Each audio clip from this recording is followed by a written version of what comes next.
I've had the pleasure of getting to know today's speaker, Douglas Argo, over the last 12 months. Douglas serves as the Managing Director of the Coalition on Homelessness and Housing in Ohio. It's a lot of words, and you'll hear me say Cohio as I'm referencing that. In his role with Cohio, Douglas is advocating for and provides technical assistance for safe, decent, and affordable housing for low-income and special need populations across the state of Ohio. When Auditor Mingo was evangelizing to us a few weeks ago about race in America, the discussion included the impact of poverty and its relationship with sustainable housing. And it cannot be ignored how they tie together.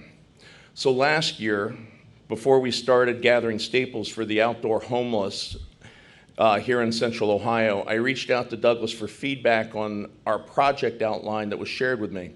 And he responded with information on groups to collaborate with and other advice to help make sure the project was a success. But he also added this additional comment. From Co-Ohio's perspective, what is needed is permanent housing and not temporary care packages. How cool would it be if Rotary could develop a plan from the business community to partner and collaborate with housing providers to assist in the development and operation of permanent housing for people who are on the land or have difficulty affording housing. The involvement of private business partners has always been desired and lacking in most communities. And additionally, as an advocate for those experiencing homelessness, they deserve more than a project. For my position here at Co-Ohio, if that's all that Rotary members have the capacity to do, then that's what they should do. And that stung, but listening to, or remembering some of the words of Tim Kite from a few weeks ago, my response was not to defend Rotary and tell him about all the good work that we do. Instead, I invite him today as the Managing Director of the Coalition on Homelessness and Housing in Ohio to discuss deepening the commitment to community and moving from charity to transformation. Please welcome Douglas Argo.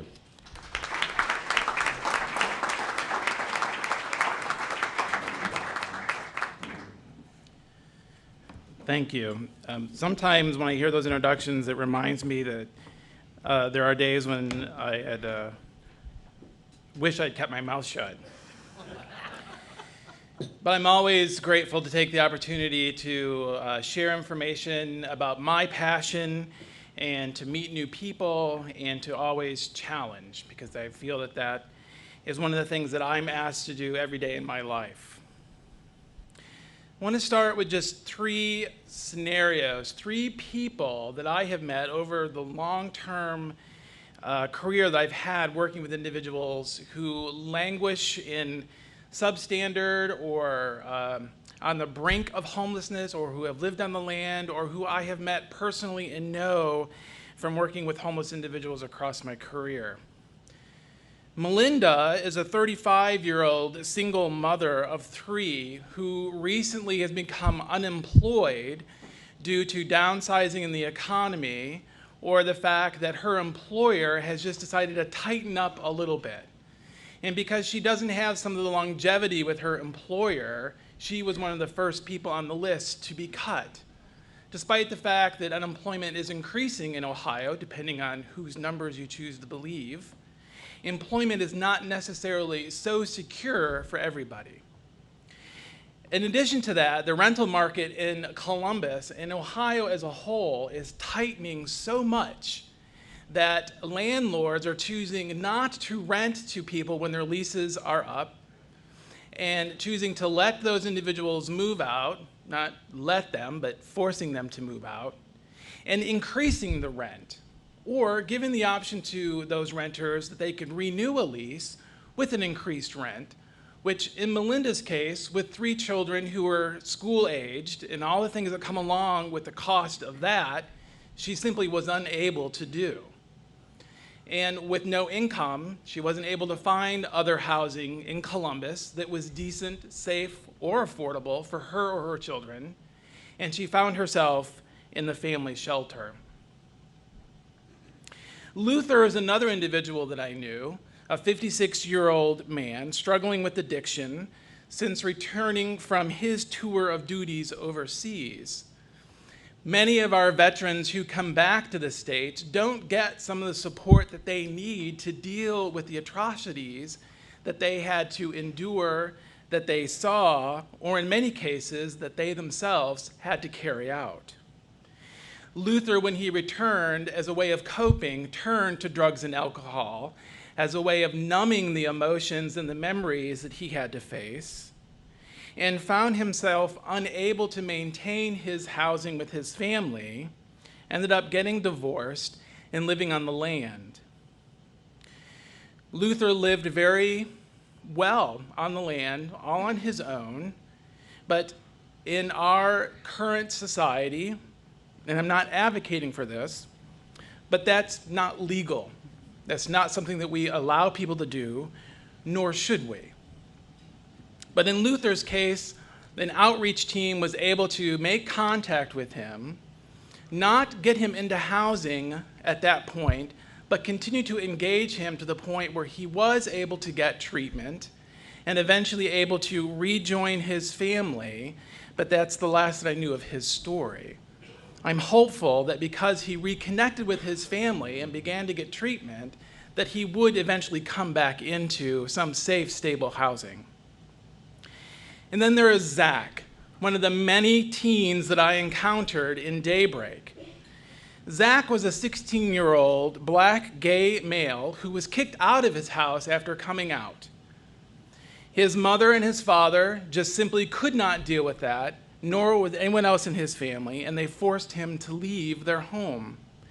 Zach came to our shelter and stayed with us for about a month, got the support that he needed from us, some counseling. Attempts to engage his family were completely and utterly unsuccessful, and we were able to help Zach connect with the foster care system, which in and of itself is not a success. The Coalition on Homelessness and Housing in Ohio, its mission is committed to ending homelessness and promoting decent, safe, fair, affordable housing for all, with a focus on assisting low-income people and those with special needs. Our task is not small, it's large. We don't engage directly with individuals who are needing housing or assistance. Our job is to advocate at the state and federal level. So we deal a lot with policies, a lot with politics, a lot with difficult issues of how best to use resources in our communities.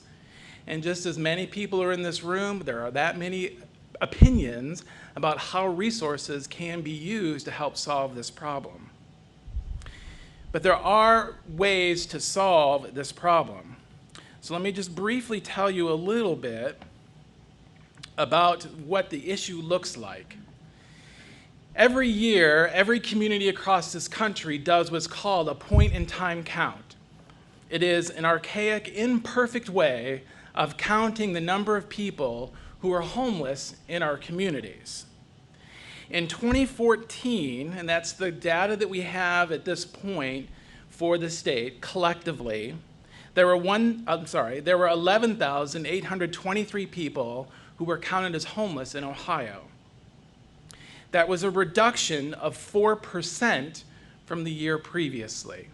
And for the last 3 to 4 years, we have seen these slight decreases in homelessness across our state. In the balance of state, which is 80 counties out of the 88 in Ohio, the most rural parts of our state, from 2014 to 2015, there was a reduction of 12% of homelessness in those 80 counties. That's tremendous. The rates are dropping because the solutions that we're employing are effective in helping to end homelessness and create stability for people in housing for long-term permanency. The other successful tool besides permanent supportive housing is the Ohio Housing Trust Fund, another tool that we employ in this state to help bring resources to this problem. The Housing Trust Fund was established in 1990 by bipartisan support in the General Assembly. That money is collected from a fee every time that there is a record that's made at the local recorder's office. So anytime any of us buy or sell property, anytime a foreclosure happens, business transaction, there's a recordation fee that occurs. Anytime that we refinance our homes, there's a recordation that's occurred.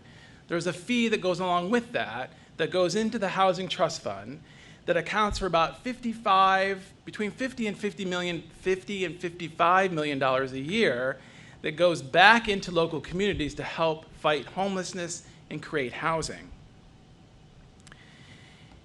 This is a tremendous economic tool that is important for us to understand. Let me give you an example. There was a report done that looked at the Housing Trust Fund between 2006 and 2009, at the economic impact that had across the entire state. At that time, and just this last year, the trust fund continues to come under attack, and we risk losing that money to help individuals in our community. What we found was that for every dollar of the Housing Trust Fund, it leverages an additional $14.54 in total in local communities. That's an additional, for that period of year, 2006 to 2009, of $2.6 billion of additional economic vitality in our state. So for a simple $50 million investment, we get $2.6 million economic recovery in our communities. That results in about 32,000 jobs. And the largest industry that is benefited from this is construction, because we're building housing, permanent, long-term, safe, affordable, stable housing. With that housing, permanent supportive housing is the solution to solving homelessness and those that are precariously housed.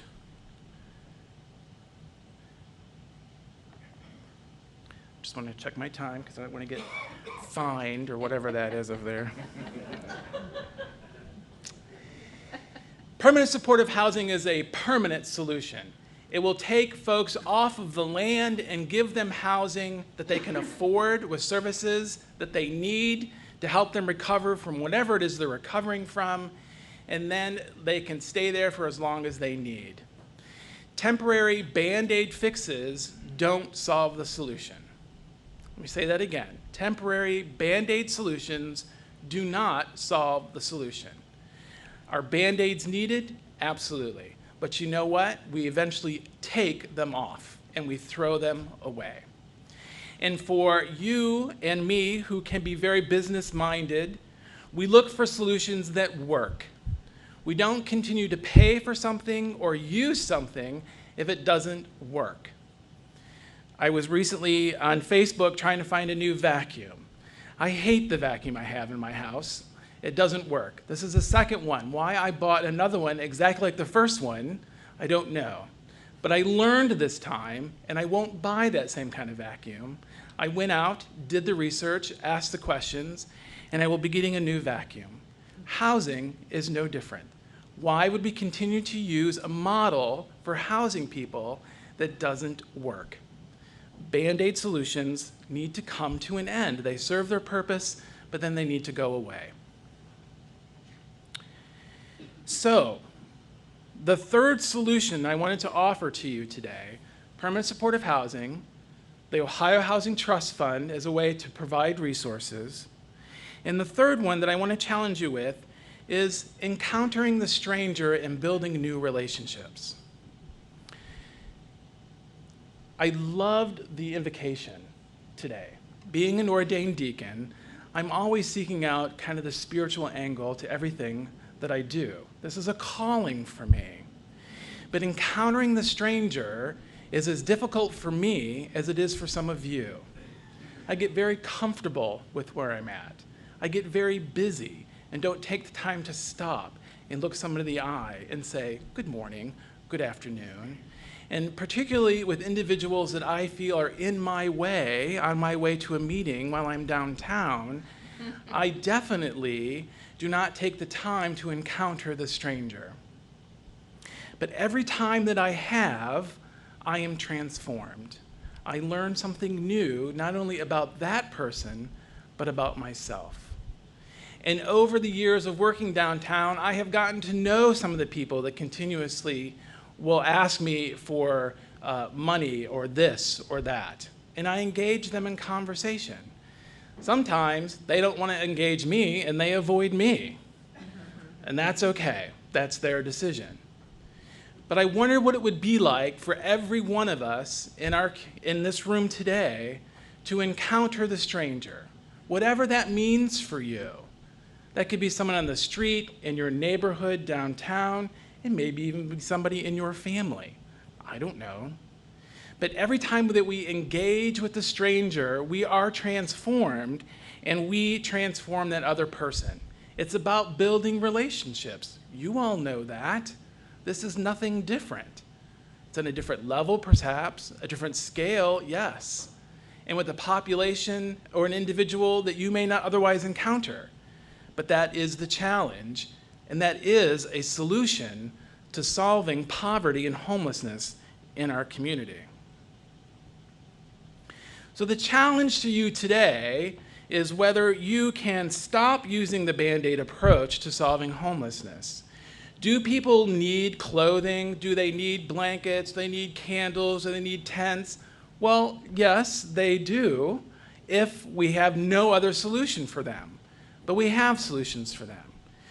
Do we continue to pump funds into building these massive shelters when we can use that same money and put it towards housing somebody permanently for years for the same amount that we can use to pay for a week in a shelter?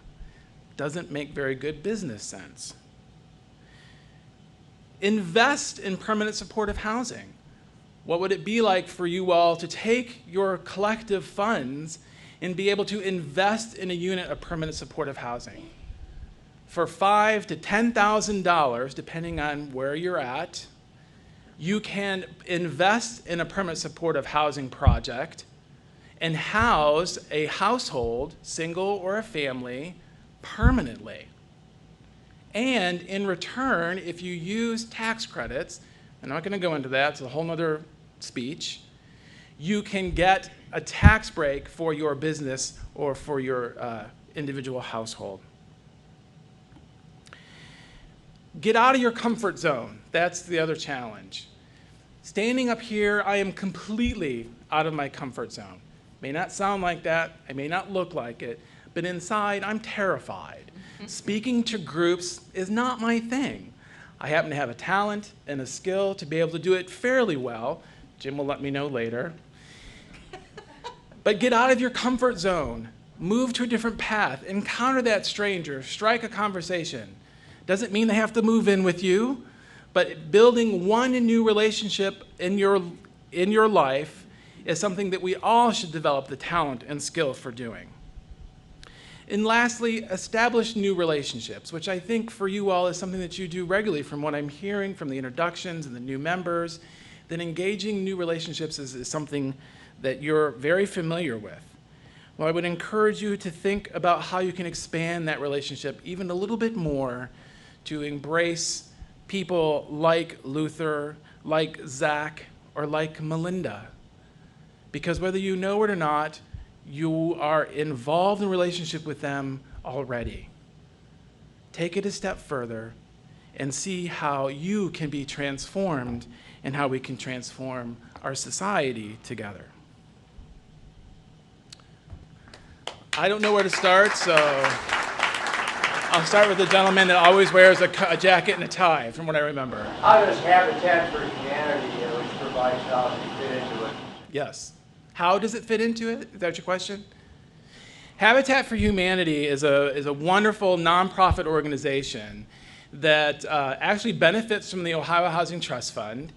And they take local monies. A lot of it is donated from local communities.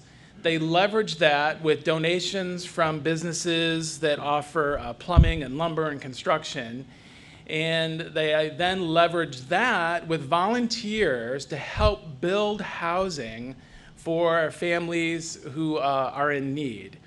And additionally, with those families, part of the requirement was, I think the Habitat's backed away from it a little bit, that those families also were involved with the building of their own housing.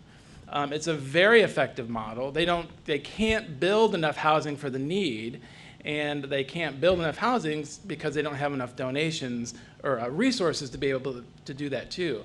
But it's been a very effective model for decades.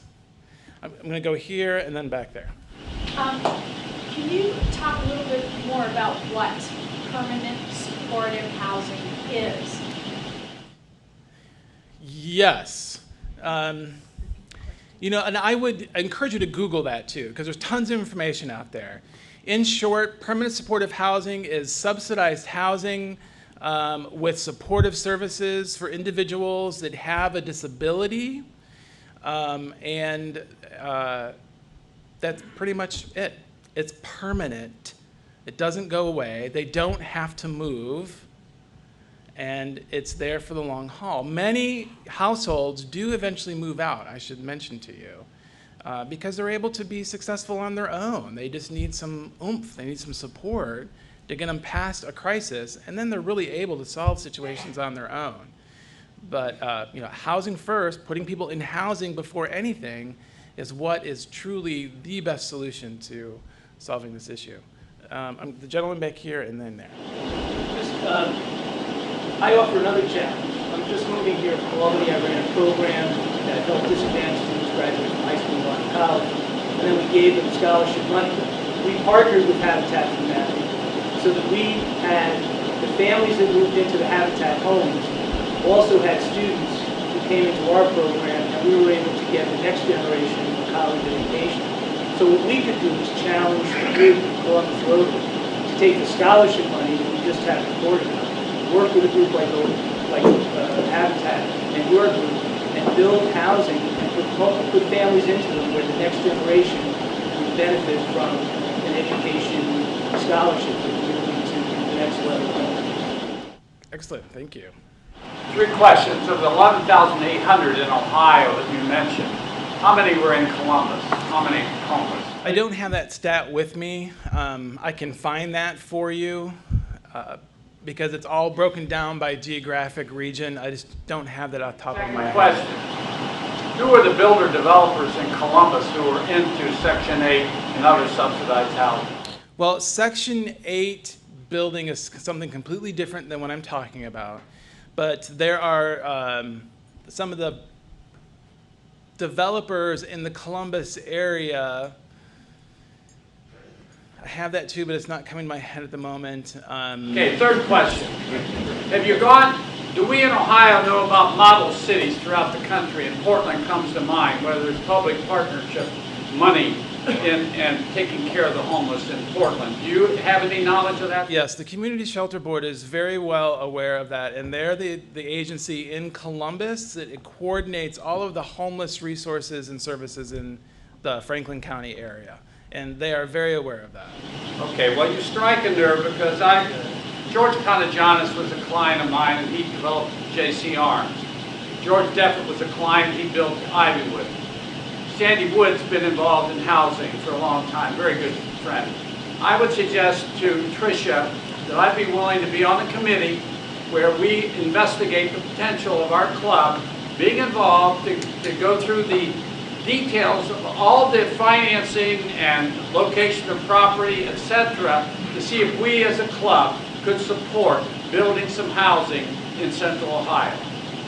Now, I think there's an easy way to do it. We find the people who've been expert in it in Columbus. I don't think we have a lot of people doing this anymore in Columbus, Ohio. Right. So, but I think you throw out a challenge to jam in the club, and I think there's some of us in this room who have the expertise to be involved in that. I think that's fantastic, and I'm more than happy to get you in contact with the people in Columbus who are the experts and coordinate that whole system. Yeah, this gentleman here, and then... Yeah, Columbus has a land bank, and there's land banks all over the city, Tricia. So, I mean, all over the state, and they don't seem to, in my opinion, don't seem to be doing very much productive. How do they fit into what you're trying to say? That's a little outside my expertise, but let me tell you what I know. Land banks have been very successful in being able to take abandoned and underdeveloped pieces of property, package them, if you would say, and be able to repurpose them for community types of buildings, whether it be a community center or a senior citizen center. Many communities across the country have used land banks to help create property where permanent supportive housing or subsidized housing is built on those pieces of property. I don't know how that's happening in Franklin County. The land bank in the county, in terms of newness, is fairly new. And I know that they're still trying to figure out the best ways to be able to do that. And they've been acquiring property for the last 7 years, I think. But I am unaware of how they've been taking those pieces of property and building on them at this point in time. I don't know Franklin County, Columbus's strategy for using its land bank. It may not be for the purpose of subsidized or permanent supportive housing. It may be using it for other purposes. But that's one of the ways that it could be used. And then the gentleman there, thank you. Sorry, you asked a couple questions. Well, I was curious, part of the problem of what the lady was talking about here, people can't handle a house.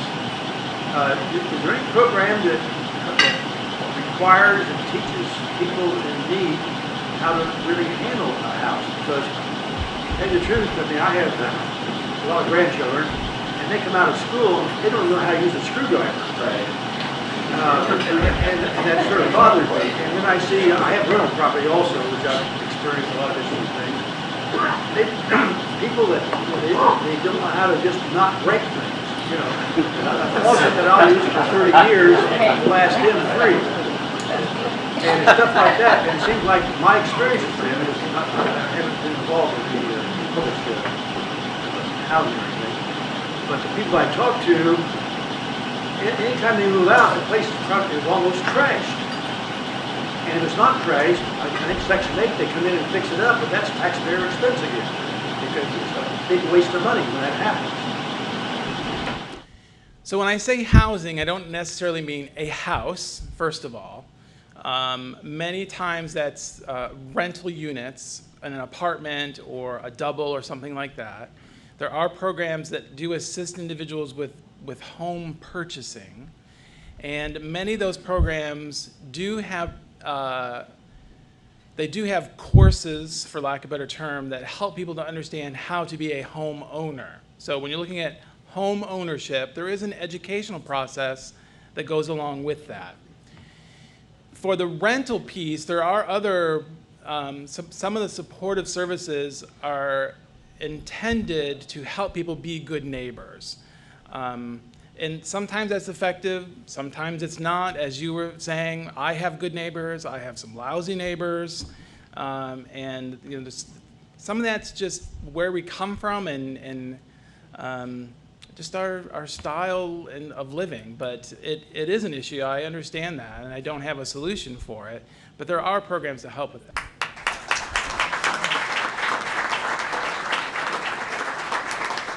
Please accept this as a token of our appreciation for your talk today and for putting up with all the questions and standing tall, and thank you very much. So I was left with one word after this discussion and after all of the thought-provoking ideas that came forth, and that's synergy. There's obviously always need for synergy everywhere, and within our club, we've really, got some opportunities to work together with different committees working together to solve bigger issues and opportunities. So thank you very much for that. Be a Rotarian all week long.